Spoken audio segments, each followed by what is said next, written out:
Hello everybody. Today I haven't been able to walk. As I said yesterday, I've developed something on my right shin, don't know what it is. Seen the physio on Monday, but I am continuing today. I've done 22k on the cross trainer and I'm going to continue doing that because it doesn't hurt my shin at all. It hurts actually more walking to and from the kitchen to get a drink or eat something or let the dog out or anything else. I do miss being outdoors, I'm not going to lie.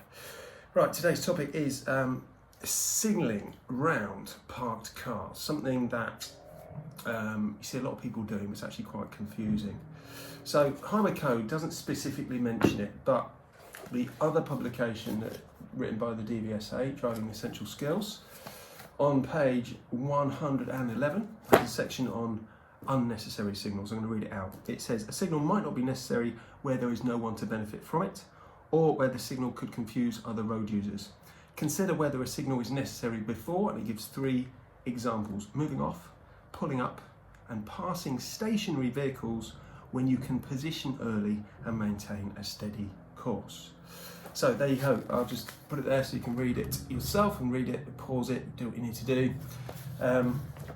So the reason it is confusing to constantly signal around parked cars, I'm going to rewind to about 1960 when possibly people's grandparents may have been driving around, and occasionally there was a parked car on the road, because back then everybody parked on the drive if they had a car, but not everybody had a car. Now everywhere there are parked cars.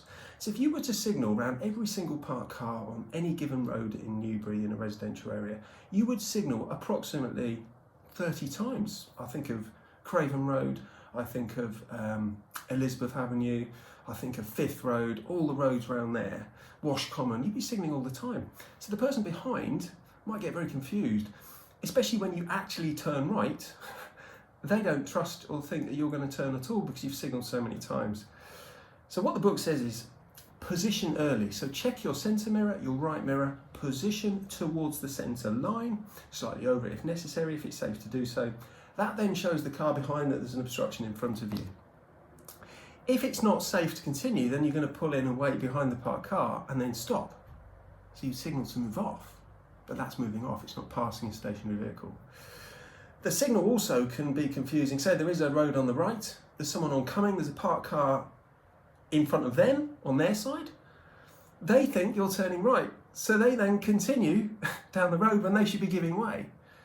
So by not signalling, and not signalling is a signal, don't forget that. Not signalling means I'm continuing straight. Reserve your signals for turning left, turning right, pulling up on the left, moving off, overtaking a moving vehicle, changing lanes. Apart from that, that's it. So you don't need to signal around a parked car. So there we have it. So I'm just shouting out my mate Joe, who is, I have no idea, I've done the walking for nearly 2 weeks. He is doing 365 days of action, 8,000 kilometres, 100,000 metres in elevation, unable to hit all the targets he was supposed to meet in terms of the mountains because most of them have been closed down. He's got 3 to do abroad, not going to happen, not while COVID's there. But he is smashing his elevation targets by just going up and down, same hills. You know, if you think about locally, Beacon Hill, he'll go up and down that 5 times in 40 minutes just to get the meterage in. So, that's it really.